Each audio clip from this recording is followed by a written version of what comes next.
Now, when you hear the word Neanderthal, what do you think? Dumb. Tall. Rocks. Extinct?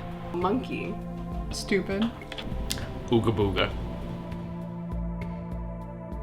Now, the roots of this erroneous notion go back centuries, when the first discovery of Neanderthal at Le Chapeau-Sans Cave in the mid-19th century, the image of a savage, violent ape-man quickly took the stage.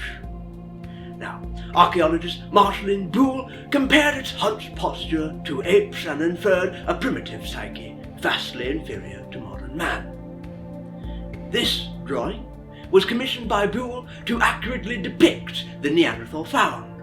However, pseudoscience drew physical similarities to apes and some human populations, using it to further racial implications about lesser human subtypes. Now, this depiction, of course, was later proven incorrect, with renovations showing that the individual to in fact be stooping from arthritis and was cared for by other members of his tribe. So, not savage, but empathetic, and not ape-like, but old and arthritic, much like myself. Though improving the public image of the Neanderthal still had a ways to go, archaeologists like Richard Klein pushed the narrative that Homo sapiens and Neanderthals were cognitive equals, until a revolution of sorts, about 50,000 years ago, giving us sapiens our modern behaviour, with hallmarks of art, jewellery, burial of the dead, hunting strategies, social complexities, and musical instruments. Klein established the notion that Neanderthals were mentally inferior to us, as they showed no evidence of this modern behaviour. This, we shall come to find, couldn't be further from the truth.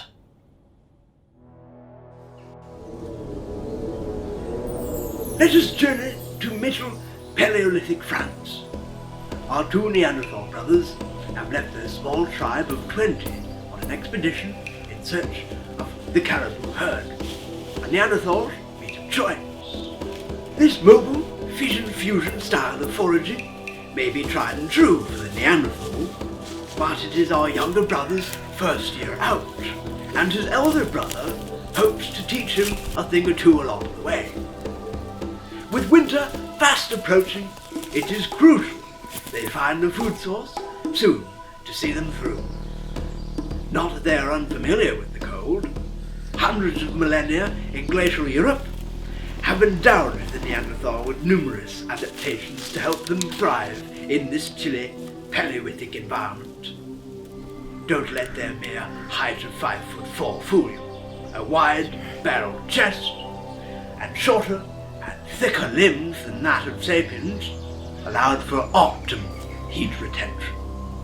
Their large noses act as a built-in air conditioner, warming up the air as they inhale to fuel their large lungs and greater activity levels.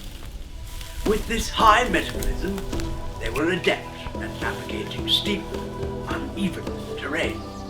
As you can see, our younger brother is a ginger, and Well, I don't know if it's so. Neanderthals had the same gene mutations which caused red hair and pale skin in a sapien. Invertane. Oh, yes. Ne te puesto They could speak. For decades, it was thought that the Neanderthal larynx and hyoid bone varied too much from their sapiens counterpart in shape and placement, rendering speech impossible. However, recent modelling has shown this to be untrue, and they did in fact possess the vocal tract and ears to produce and hear sounds within vocal range. Eikä perine. You may notice that they do sound quite peculiar. Ne te limpi. The placement of the voice box and sinus features lead their voice to be higher pitched and rather nasally. The brothers decide to head to higher ground to get a better view of the area.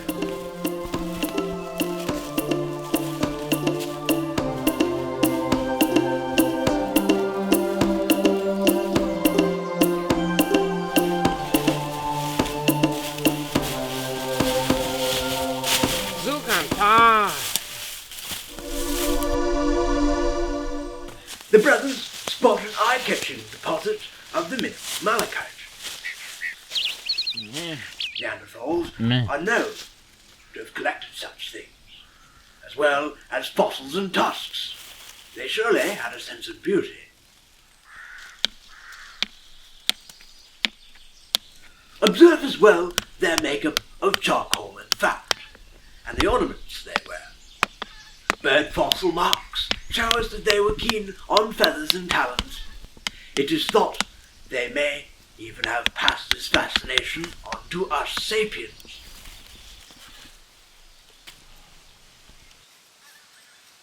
Oh, tiedätte oi. Ma. Big. Physiological adaptations alone would not have allowed Neanderthals to survive such cold, hence the fur clothing they both donned. Abundant evidence of related tools, tailbones engraved, and body lice all suggest they did indeed make garments. One revolutionary find was that of cordage. Along the Ardèche River, flint tools were found with pieces of cord fragments made of conifer bark. This find pushed back the age that such technology was thought feasible, and implied a great deal.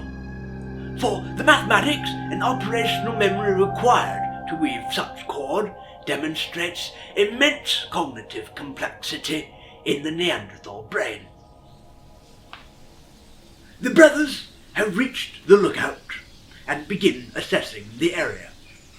Their spears, made of the finest quality spruce and affixed with tar they made over a fire, are in fact more complex than that of some recent sapiens hunter-gatherers.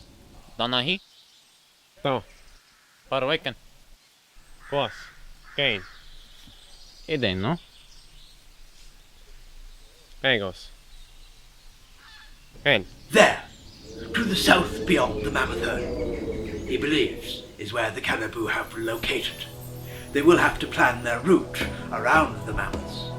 Dusk is fast approaching, the prime time to hunt.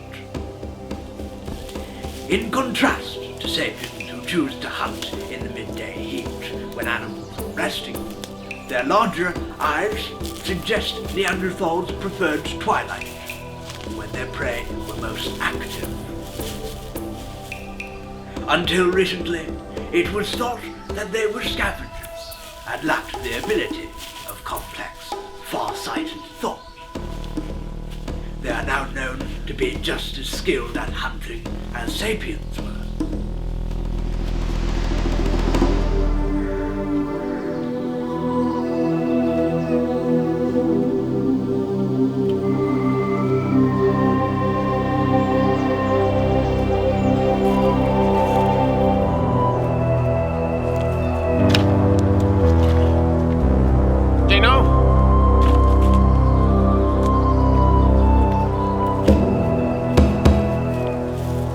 It appears because they have stumbled into an old encampment.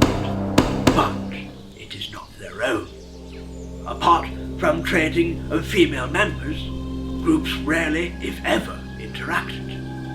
They have strayed too far east into a neighbouring tribe's territory. Eikö sille? No.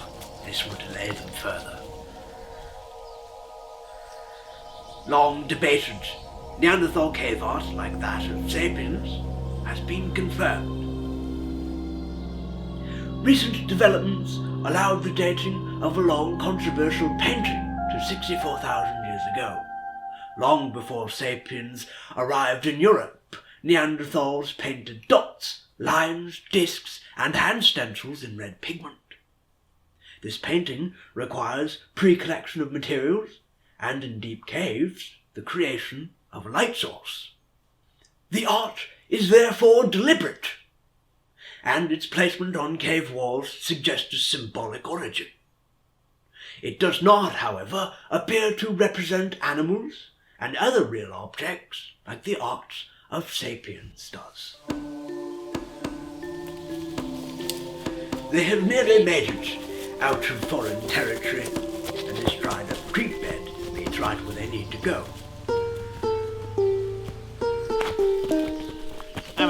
Zomer?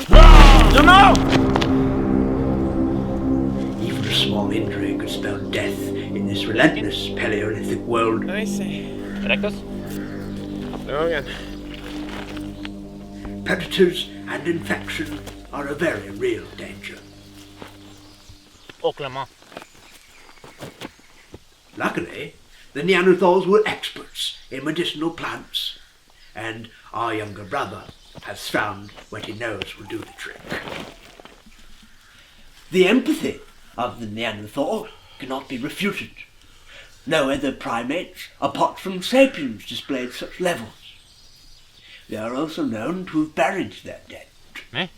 Finds even suggest funerary behaviour, and post-mortem displays of individuals' heads in so-called deathscapes, though a lack of grave goods does suggest less symbolic reasoning than Sapiens.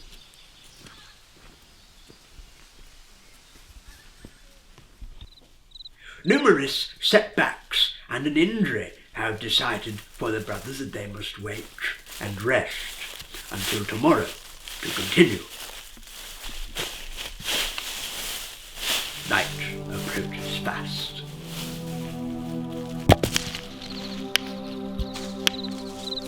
Hominids have been using fire for millions of years, but the creation of it is a much more recent development, one long thought unique to Sapiens.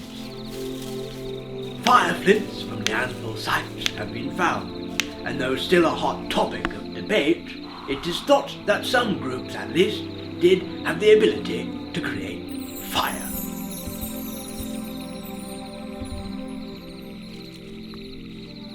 Unlike Sapiens, however, Neanderthals were not obligated users, meaning they did not rely on it. It was merely one tool in their kit. Like many hunter-gatherers today, it is likely that fires were started infrequently and outside the protection of caves, leading to sparse evidence. For the Neanderthals, each fire was a cost-benefit analysis. Our brothers, with nothing better to do tonight, have decided the time spent collecting fuel and tending to the herd are worth the warmth and protection. Their diet was just as diverse as that of Sapiens hunter-gatherers. Memso. Plants and mushrooms were eaten in addition to a variety of meats, which we know were smoked for preservation, from dental analysis. Everything from dolphins and horses to birds and hares were eaten. They needed far more calories than their Sapiens counterparts for survival in such cold climates. Cut marks show they favoured brains, tongues and marrow when butchering. They knew the most nutritious parts of an animal. With supper finished, it looks like Ginger is going to treat us to a show. The Neanderthal flute.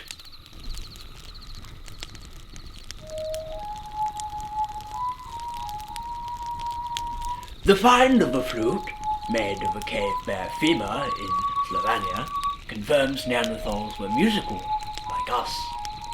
Its elaborate design and function suggests a history of instrument design from more perishable materials, like the wood one our brother plays.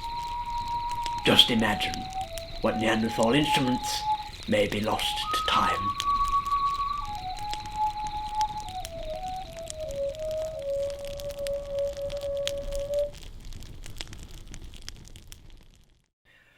While they sleep, let's talk about them some more.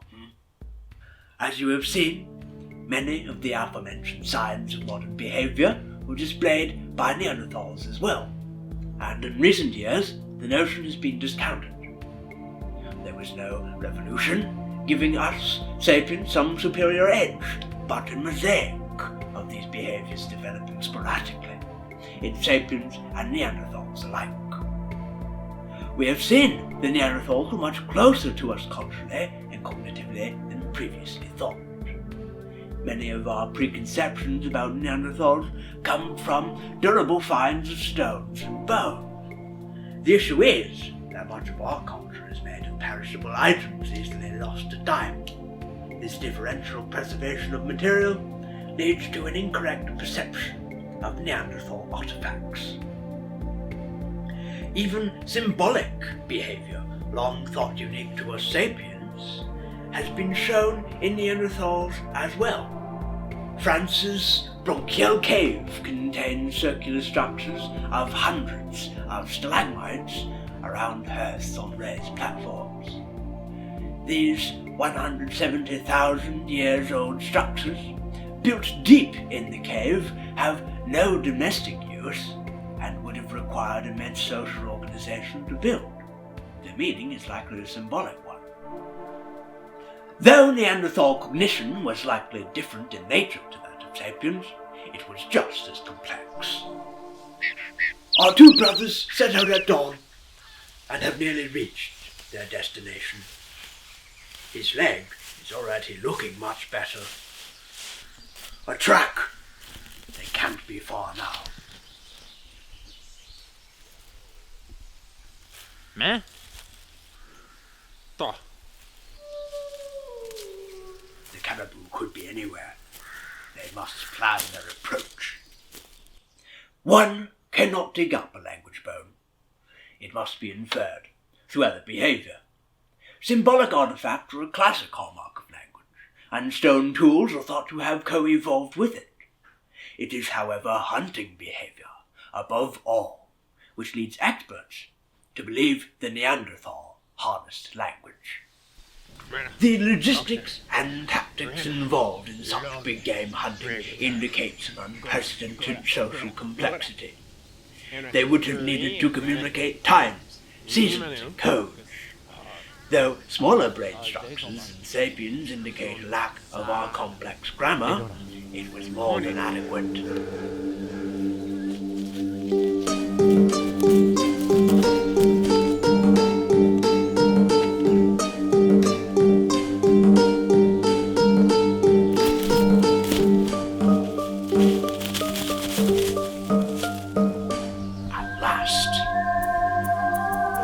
The Neanderthal had a different approach to the hunt than sapiens. They ambushed their prey at close range.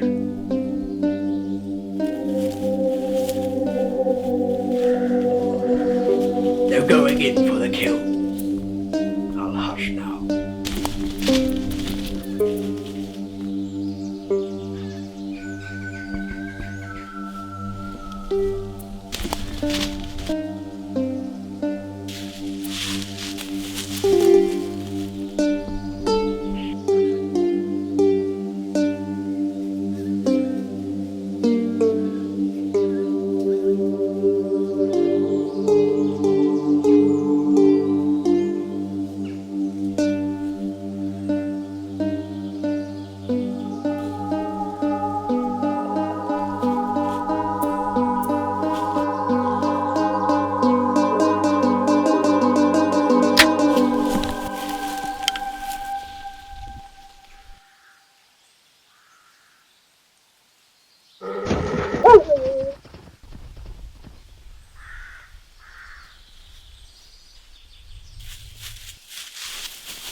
Saratobi?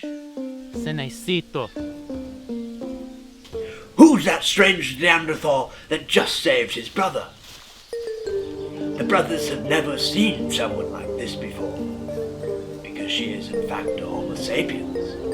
For the last 1,000 years or so, they have slowly been encroaching on Neanderthal territory throughout Europe. Her tribe must be in the area. Retecito? Calma aí. She doesn't understand. They are grateful.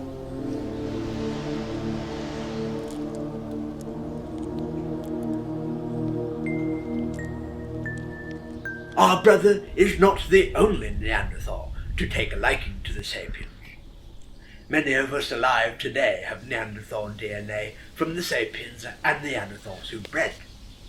Little does our brother know he will help contribute to the demise of his species. Changing climate and dwindling resources led to competition between them and the encroaching sapiens. Apart from those who bred with us, their presence slowly diminished as they were driven out of their niche, dying out some 36,000 years ago. Though, if we bred with them, we couldn't have been that much different, now could we? In a way, Neanderthals are still alive today, within us. But, for now, our brothers shall return home with the caribou herd successfully located, and a better, unexpected surprise.